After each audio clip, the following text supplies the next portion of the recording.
Hello friends, welcome to my YouTube channel move in educations.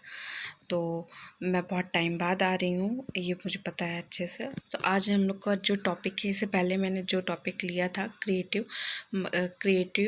Creativity था और concept IQ level, ये सारी चीज़ें मैंने बहुत अच्छे से क्लियर की थी। फिर नेक्स्ट जो मेरा होने वाला था वो गिफ्टेड चिल्ड्रन था। गिफ्टेड चिल्ड्रन में इमोशनल इंटेलिजेंसी और टैलेंटेड क्रिएटिव सारे टाइप्स के लर्नर्स आ जाते हैं। तो इससे अच्छे खासे क्वेश्चंस पूछे जाते हैं, जो कि मैं आज पीपीटी के थ्रू आपको समझाऊंगी। और इसमें बहुत सारे ऐसे क्वेश्चंस भी मैंने सेलेक्ट किए हैं, क्योंकि पेपर आप सभी लोग को पता है सीटेट का जो ऑफलाइन मोड स्टार्ट हो गया है, ऑफलाइन होगा। तो इसीलिए मैंने ज़्यादा से ज़्यादा ऑफलाइन वाले, यानी कि प्रीवियस ईयर के जितने भी क्वेश्चंस जो ऑफलाइन में हुए हैं पेपर, वो सारे उठाए हैं, जैसे 2013, 14 और 15, 16 की। तो बहुत ज़्यादा हेल्पफुल होंगे आपके लिए। तो आइए देखते हैं क्या है गिफ्टेड चिल्ड्रन। पहले उसको अच्छे से डिस्क्राइब करेंगे, थोड़ा समझ लेंगे, फिर उसके बाद देन आगे बढ़ेंगे। फिर आता है गिफ्टेड चिल्ड्रन। गिफ्टेड चिल्ड्रन क्या है? प्रतिभाशाली बच्चे, ऐसे बच्चे जो ऑलमोस्ट मतलब पहले से उनके माइंड में प्रिपेयर होता है, या वो पहले से ही बहुत ज़्यादा तेज़ होते हैं, जिनको बहुत नीड्स की आवश्यकता नहीं होती है। वो अपने आप में ही बहुत क्रिएटिव माइंड होते हैं, या अपने आप में ये कह लीजिए कि बहुत ज़्यादा टैलेंटेड होते हैं। जो कि जैसे गिफ्टेड चिल्ड्रन को भी 3 पार्ट्स में डिवाइड किया गया है। पहला है आपका क्या बोलते हैं, इंटेलेक्चुअल ब्राइट्स, जो कि 140+ आईक्यू वाले होते हैं। फिर तीसरा होता है टैलेंटेड, और चौथा होता है क्रिएटिविटी वाले। तो क्रिएटिविटी वाले ये 3 गिफ्टेड चिल्ड्रनों में डाला गया है। गिफ्टेड चिल्ड्रंस में ये 3 टाइप्स के आते हैं, जैसे कि इंटेलेक्चुअल ब्राइट। अगर देखा जाए तो जो गिफ्टेड चिल्ड्रन होता है उसकी आईक्यू लेवल ही जो होती है 140+ होती है। तो उसमें कोई वो नहीं होता है कि हाँ वो गिफ्टेड, मतलब ऑलरेडी उसके पास एज अ गिफ्ट के तौर पे आईक्यू लेवल प्रोवाइड की गई है उसको। फिर इंटेलेक्चुअल ब्राइट में वो ऐसे पर्सन आते हैं जो ब्रेन से बहुत ज़्यादा, मतलब बहुत टैलेंटेड हों। जैसे आइंस्टीन ने बहुत सारे खोज किए हैं, बहुत सारे रिसर्च किए हैं, बहुत सारी चीज़ें की हैं उन्होंने। उसी तरह एक और हम लोग एग्जांपल दे सकते हैं, एपीजे अब्दुल कलाम हो गए, आइंस्टीन हो गए, और जितने बड़े बड़े साइंटिस्ट होते हैं, एडम स्मिथ हो गए, ये सारे लोग क्या होते हैं, इंटेलेक्चुअल ब्राइट आते हैं, जो कि 140+ इनका आईक्यू लेवल होता है। फिर टैलेंटेड क्या होते हैं? जो ओवरऑल हर चीज़ में टैलेंटेड हों। टैलेंटेड जैसे कि सचिन तेंदुलकर हो गए, और जितने भी सचिन तेंदुलकर स्पेसिफिक एक फील्ड में बहुत ज़्यादा उसमें टैलेंटेड होना। जैसे मान लीजिए कि कोई सचिन तेंदुलकर वो क्रिकेट में है, बहुत अच्छे खासे हैं। कोई फिल्मी दुनिया में है, जैसे अक्षय कुमार हो गए, सलमान खान हो गए, वो बहुत ज़्यादा टैलेंटेड है। कोई रनिंग में होगा, जैसे मिल्खा सिंह हो गए।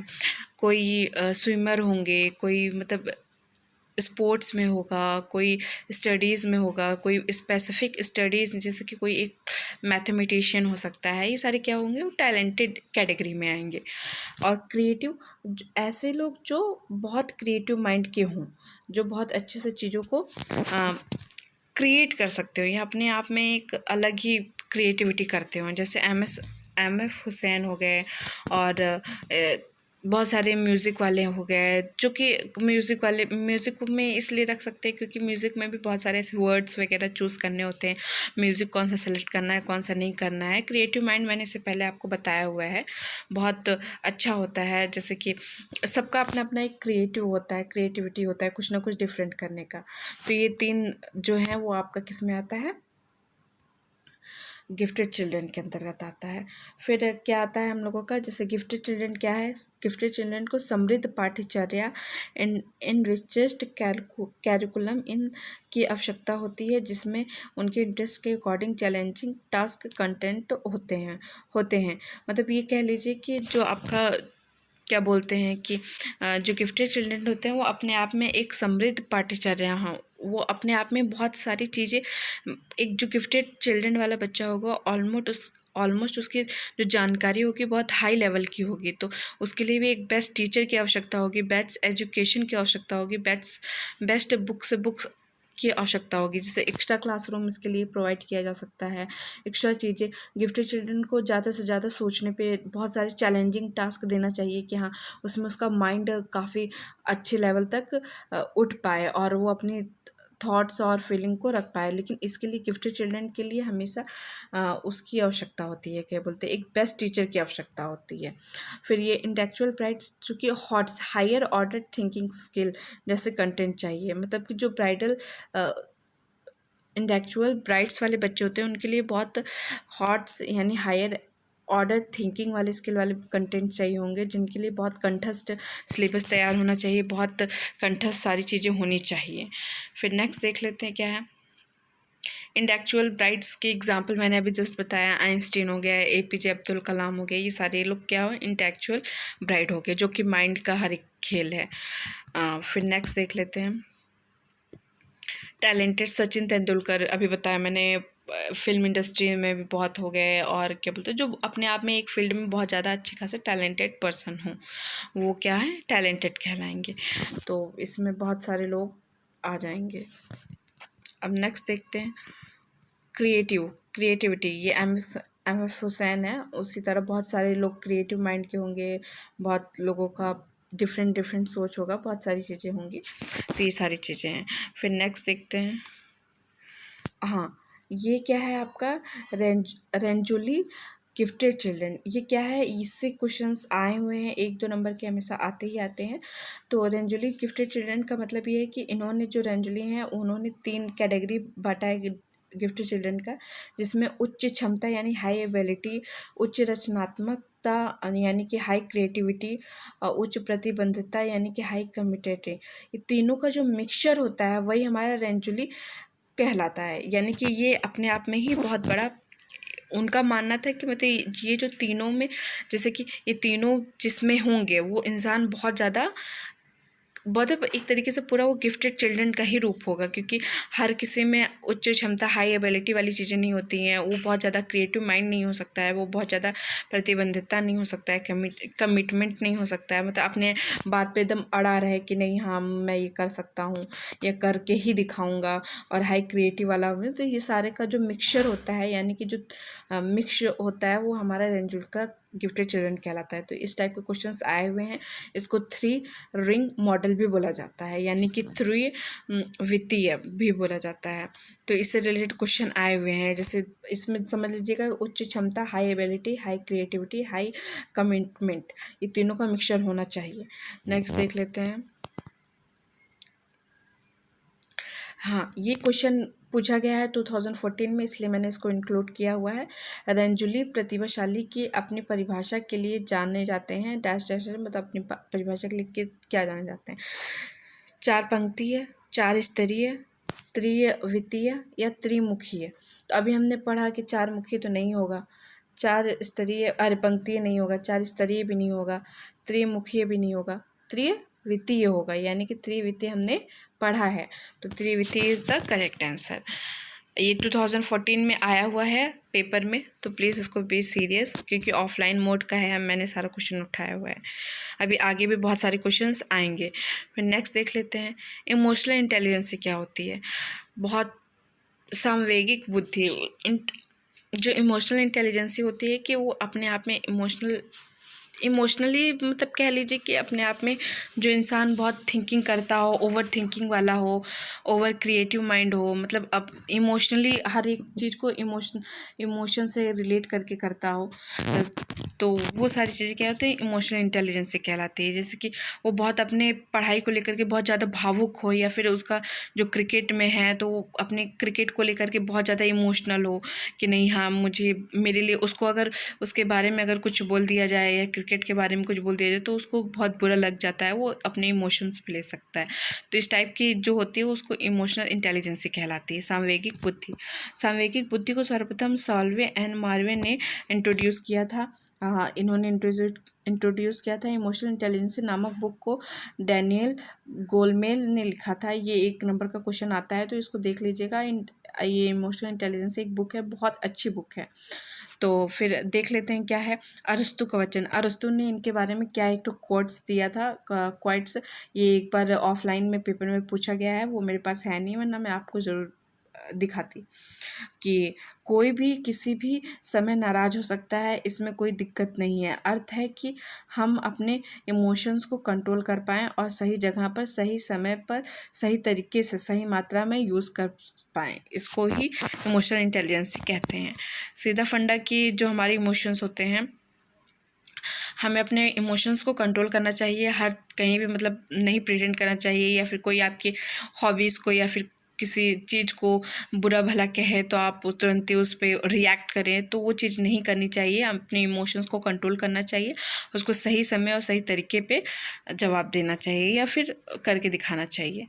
तो इसी को उन्होंने क्या बोला था, इमोशनल इंटेलिजेंसी बोला था। फिर नेक्स्ट देख लेते हैं इमोशनल इंटेलिजेंसी की विशेषता क्या क्या है।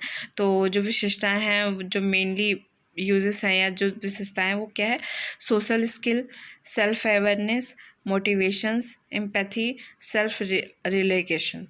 सोशल स्किल क्या होता है कि सामाजिक कौशल, जो समाज में रह कर के भी अपने इमोशंस पे कंट्रोल कर पाए या फिर लोगों की इमोशंस को समझ पाए कि हाँ नहीं इसके लिए ये बहुत ज़्यादा इम्पॉर्टेंट है, या उसके लिए उससे रिलेट कर पाए कि हाँ इसके लिए ये क्या मायने रखता है, तो वो हमारी क्या कहलाती है, इमोशनल इंटेलिजेंसी कहलाती है। और सेल्फ अवेयरनेस क्या होता है, आत्म जागरूकता, यानी कि खुद को लेकर के बहुत ज़्यादा इमोशनल हो या फिर अपनी चीज़ों को लेकर के बहुत ज़्यादा वो इमोशन हो कि नहीं हाँ ये मेरे लिए बहुत ज़्यादा इम्पॉर्टेंट है, या फिर मेरे लिए उसके लिए वो बहुत आत्मा से मतलब अपने तन मन ध्यान से, जैसे होता है बहुत लोगों के लिए खाना ही सब कुछ होता है, बहुत लोगों के लिए जैसे कि क्रिकेट ही बहुत कुछ होता है, खाना पीना उनको सब त्याग देते हैं सिर्फ उसके लिए ही। बहुत लोग केयरिंग करते हैं, जैसे कि बहुत लोगों के फेवरेट होंगे कृष्ण जी, उनको लोग भले अपना 2 वक्त का खाना या ना खाएं या ना खाएं, लेकिन उनके लिए प्रॉपर हर एक चीज़ सिस्टमेटिक ढंग से करते हैं। तो वही सारी चीज़ें होती हैं जो सेल्फ इमोशनल से कहीं ना कहीं अटैच्ड होती हैं, जो कि सेल्फ एक होता है सोशल, जो कि समाज में रहती है, सामाजिक कौशल होता है, एक सेल्फ अवेयरनेस होती है यानी आत्म जागरूकता होता है, एक मोटिवेशन होती है। कुछ बहुत सारे लोग मोटिवेशन इसलिए इसमें इंक्लूड किया गया है कि बहुत सारे लोग एक दूसरे को देख करके भी बहुत ज़्यादा मोटिवेट होते हैं, उसको देख करके इमोशनली मोटिवेट होते हैं कि नहीं हाँ मुझे ये करना ही करना है, या फिर देख करके किसी को कि नहीं हाँ ये है तो मुझे ऐसा करना चाहिए या करना नहीं चाहिए, वॉट एवर ऐसे ही कुछ है। फिर एम्पैथी है, सहानुभूति, to put yourself in somebody shoes. Sympathy मतलब लोगों को दिखाना ही नहीं कि हाँ आप मैं हूँ तुम्हारे प्रति सिंपैथी दिखा रही हूँ, यानी उसकी फीलिंग को, उसके दर्द को, उसको चीज़ों को भी महसूस करना हमारे हमारे अंदर एक इमोशनल इंटेलिजेंसी की भावना दिखाता है। यानी कि किसी को वो प्रॉब्लम है तो ठीक है, सिंपैथी दूर से देना ही नहीं सब कुछ कहलाता, उसकी फीलिंग, उसका दर्द, उसकी फीलिंग को समझना भी अपने आप में एक वो कहलाती है, इमोशनल इंटेलिजेंसी कहलाती है। और सेल्फ रेगुलेशन, स्व नियंत्रण, और अपने ऊपर एक नियंत्रण भी होना बहुत ज़रूरी होता है, क्योंकि इमोशंस में बहुत सारे लोग बहुत वो हो जाते हैं, गुस्से में हो जाते हैं, बहुत लोग ओवर पैनिक हो जाते हैं, तो ये सारी चीज़ें होती हैं, तो इसको संभल के करना चाहिए। तो फिर नेक्स्ट देख लेते हैं, ये 5 हैं वो बहुत इंपॉर्टेंट है, पढ़ लीजिएगा एक बार, देख लीजिएगा ध्यान से। फिर नेक्स्ट आता है हमारा बच्चों में प्रतिभा। हाँ, अब सारे जो भी आएंगे हमारे क्वेश्चन आएंगे गिफ्टेड चिल्ड्रन से, तो आप लोग प्लीज़ ध्यान से देखिएगा और अच्छे से समझिएगा, क्योंकि ये बहुत सारे इंपॉर्टेंट क्वेश्चंस हैं। फिर इसमें जैसे बोला है कि 2018 में पूछा गया है क्वेश्चन कि बच्चों में प्रतिभाशालिता डैश डैश डैश के कारण हो सकते हैं, बताइए। एक आनुवांशिक दिनचर्या होगा, आनुवांशिकता और वातावरण के बीच एक अंतःक्रिया है, एक एक संसाधन समृद्ध वातावरण, एक सफल माता पिता। फर्स्ट ऑफ ऑल कि माता पिता, सफल माता पिता, ऐसा कहीं नहीं लिखा है कि हाँ अगर ठीक है थोड़ा बहुत इम्पैक्ट आता है पेरेंट्स का, बहुत ज़्यादा बड़े हों या फिर पढ़े लिखे हों, वेल एजुकेटेड हों, तो थोड़ा बहुत इम्पैक्ट आता है, बट एक कह लीजिए कि टोटली आए तो ऐसा कुछ नहीं होगा। अनुशासित दिनचर्या नहीं, आप अनुशासित में रह करके भी बच्चे को बहुत ज़्यादा टैलेंटेड नहीं बना सकते हैं, या तो उससे बहुत बच्चा रूडली बिहेव करेगा, या तो सीख ही जाएगा या फिर उससे अपोजिट ही चला जाएगा, तो ये भी नहीं हो सकता है। एक संसाधन समृद्ध वातावरण तो होगा ही होगा, बट उसके साथ साथ सिर्फ वातावरण नहीं हो सकता है। ये आपका second is the correct answer, यानी कि आनुवांशिकता और वातावरण के बीच एक अंतःक्रिया, यानी कि वो वातावरण और जेनेटिक्स दोनों, यानी इन्वायरमेंट और जेनेटिक्स दोनों का इम्पैक्ट पड़ता है एक गिफ्टेड चिल्ड्रन पे। तो आंसर नंबर बी यानी कि second is the correct. Next देखते हैं।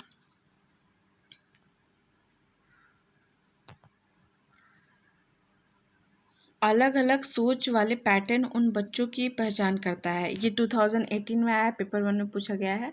क्या है क्वेश्चन कि अलग अलग सोच वाले पैटर्न्स उन बच्चों को पहचान करता है जो प्रत्यास्थी है, डिस्लेक्सिया है, विकलांग है और सृजनात्मक है। यानी सृजनात्मक यानी क्रिएटिविटी है। तो option number 4 is the correct. No doubt इसमें थोड़ा सा है कि विकलांग होगा। ऐसा तो विकलांग जरूरी नहीं है कि विकलांग ही अलग अलग सोच वाले बच्चों को डिनोट करता हो। जो क्रिएटिव माइंड होगा वही अपना अलग अलग सोच या पैटर्न्स रखेगा। तो सृजनात्मक यानी क्रिएटिव माइंड वाला बच्चा।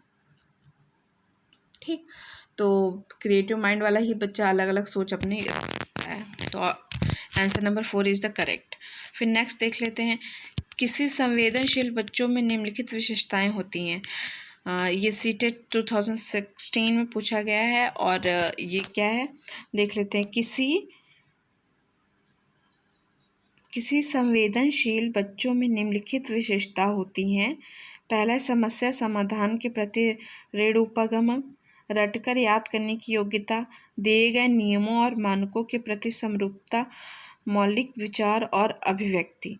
तो फर्स्ट ऑफ ऑल एक संवेदनशील यानी इमोशनली बच्चा जो निम्नलिखित होगा उसकी विशेषता क्या होगी। इमोशनली जो बच्चा होगा समस्या समाधान के ऋण उपगम ये तो बिल्कुल नहीं होगा। वो भी रट कर याद करने वाला भी नहीं होगा। ठीक, दिए गए नियमों और मानकों के प्रति समरूपक ये भी नहीं होगा। मौलिक विचार और अभिव्यक्ति 4 इज द करेक्ट आंसर। यानी कि उसका जो इमोशन वाला बच्चा होगा उसके लिए सबसे बड़ा इम्पोर्टेंट क्या होगा, मौलिक, यानी कि उसका जो सिद्धांत होगा या जो उसके लिए सबसे ज़्यादा इम्पोर्टेंट होगा उसके लिए वो ज़्यादा इमोशंस होंगे उसके अंदर। ठीक है, नेक्स्ट देख लेते हैं। सृजनात्मक में शामिल है यानी क्रिएटिविटी में क्या शामिल है देख लेते हैं। दूसरों का अनुकूल और नकल करने की योग्यता बिल्कुल नहीं। फर्स्ट तो ऐसे ही गलत हो गया। क्या गलत कह रहे हैं, सॉरी।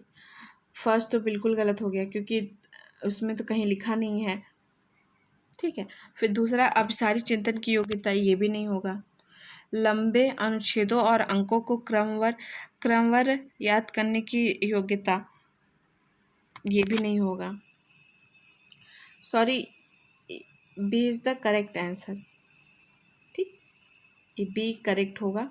ठीक, और अपसारी मतलब कि अभिसारी और अपसारी मैं आपको बता देती हूँ। इससे पहले मैंने क्लासेस ली हुई हैं, उसमें भी आप देख लीजिएगा। अभिसारी यानी ओपन माइंडेड होगा और अभिसारी यानी कि क्लोज्ड बता देते हैं। ओपन माइंड और ये क्लोज, CLO क्लोज्ड। जो सबसे बड़ी बात की जो क्रिएटिव माइंड वाला बच्चा होगा वो ओपन माइंड का होगा, उसके सामने बहुत सारी चीज़ें होंगी। और जो कम क्रिएटिव माइंड वाला होगा उसके सामने अभिसारी तो हो नहीं सकता है, तो वो ओपन माइंड होगा। वो ज़्यादा दूर तक सोचेगा, ज़्यादा दूर तक करेगा, ज़्यादा दूर तक अपनी क्रिएटिविटी निभाएगा। फिर नेक्स्ट देख लेते हैं। इनमें से कौन सी विशेषता प्रतिभाशाली बच्चों की नहीं है। अच्छा, जो गिफ्टेड चिल्ड्रन है इसमें से कौन सी विशेषता नहीं है। फर्स्ट ऑफ ऑल देख लेते हैं इसको है कि नहीं है। इनमें से कौन सी विशेषता प्रतिभाशाली बच्चों की नहीं है। उच्च आत्मक्षमता ये नहीं होगा। फिर सेकंड क्या है, निम्न औसतीय मानसिक प्रक्रिया ये हो सकता है।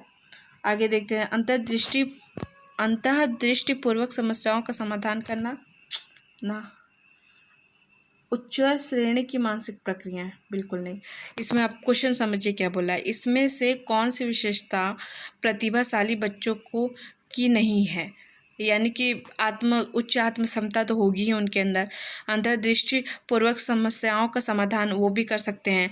उच्च श्रेणी की मानसिक प्रक्रियाएं ये भी कर सकते हैं। निम्न औसतीय मानसिक इसका आंसर सीधा फंडा second is the correct answer, क्योंकि जो क्रिएटिव माइंड वाला बच्चा होगा वो निम्न स्तरीय थोड़ी ना सोचेगा। ठीक, नेक्स्ट देख लेते हैं। प्रभावपूर्व व्याख्या मौलिकता और लचीलापन के साथ संबंधित है। क्या संबंधित है, देख लेते हैं इसको भी। प्रभावपूर्ण, एक बार अच्छे से क्वेश्चन पढ़ लेंगे हम लोग। क्या है, प्रभावपूर्ण व्याख्या मौलिकता और लचीलापन डैश डैश के साथ संबंधित है। क्या, प्रतिभा, गुण, अभिसारी चिंतन या त्वरण? बिल्कुल नहीं, बिल्कुल नहीं, बिल्कुल नहीं, ये तीनों ही नहीं। प्रतिभा इज द करेक्ट आंसर। पूछिए कैसे, क्योंकि प्रभावपूर्ण व्याख्या मौलिकता और लचीलापन ये सब किस में होगा, एक गुड़ वाले पर्सन के तो अंदर होगा ही। अभिसारी चिंतन यानी कि अभी मैंने बताया अभिसारी चिंतन क्या होता है, अपसारी चिंतन क्लोज्ड और ओपन वाला। त्वरण बिल्कुल नहीं। प्रतिभा, उसके अंदर प्रतिभा होगी तभी सारी चीज़ें उसके अंदर आएंगी। नेक्स्ट, प्रतिभाशाली शिक्षार्थियों को डैश डैश से जुड़े प्रश्नों पर आधारित समय देने के लिए कहा जा सकता है। बताइए, प्रतिभाशाली शिक्षार्थियों को डैश डैश में से जुड़े प्रश्नों पर अधिक समय देने के लिए कहा जा सकता है। स्मरण, समझ, विश्लेषण या surgeon? Surgeon is the correct answer. Next, अध्यापक के दृष्टिकोण से प्रतिभाशाली किसका संयोजन है?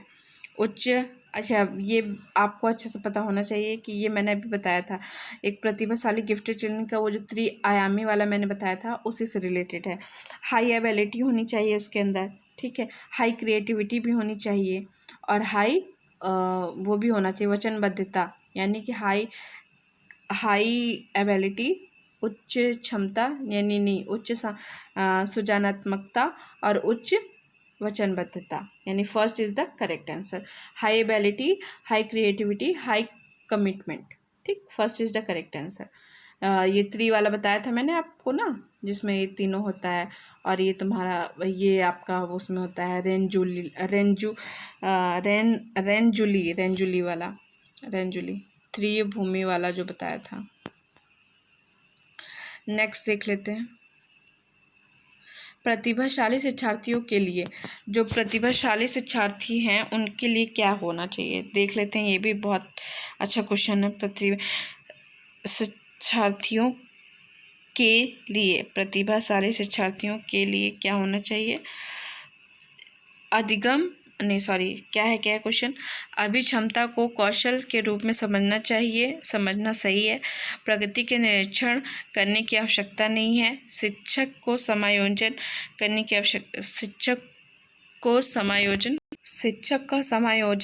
करना चाहिए जैसे शिक्षार्थी में बदलाव आता है।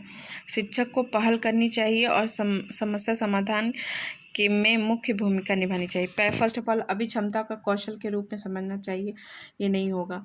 प्रगति के निरीक्षण की आवश्यकता नहीं है, ये भी बिल्कुल नहीं होगा। क्यों? वो तो प्रगति करेगा तभी तो वो देखेगा ना। शिक्षक को समायोजन करना चाहिए जैसा शिक्षार्थी में बदलाव आता है, ये कुछ हद तक सही लग रहा है, यानी कुछ हद तक नहीं, ऑलमोस्ट सही ही है। क्योंकि एक शिक्षक को हमेशा अपने शिक्षार्थी को देखना चाहिए, करना चाहिए कि हाँ बच्चा कितना, इसके अंदर कितने बदलाव की ज़रूरत है, कितनी नहीं। फिर शिक्षक को पहल करनी चाहिए और समस्या समाधान में मुख्य भूमिका निभानी चाहिए। ऐसा नहीं है, अगर समस्या समाधान में मुख्य भूमिका निभाएगा तो शिक्षक ही मुख्य भूमिका निभाएगा तो बच्चा क्या सीखेगा? तो third is the correct answer. Next,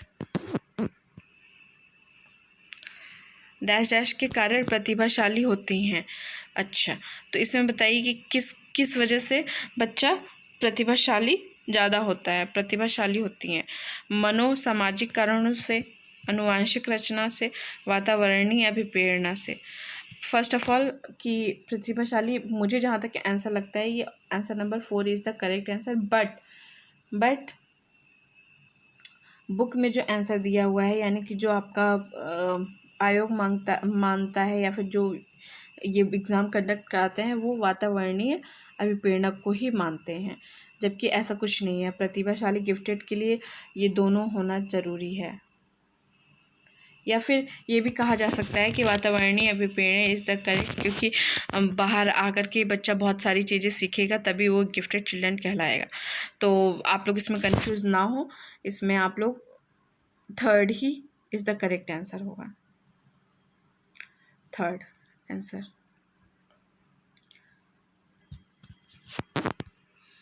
thank you for watching my video and please मेरी वीडियो अगर आपको पसंद आई हो तो मेरे चैनल को लाइक करें, सब्सक्राइब करें एंड ज़्यादा से ज़्यादा शेयर करें। बहुत हेल्पफुल होने वाली है फॉर सीटेट ऑफलाइन एग्ज़ाम के लिए, क्योंकि मेरा जितना भी कंटेंट होता है अभी तक मैंने जितना पढ़ाया हुआ है और आगे पढ़ा रही हूँ सारा ऑफलाइन भी बेस्ड है और ऑनलाइन भी है, बट ऑफलाइन के लिए ज़्यादा हेल्पफुल होने वाला है मेरा ये सेशन। तो आप लोग प्लीज़ ऐसे ही देखते रहिए और लाइक सब्सक्राइब ज़रूर करिएगा। Thank you so much.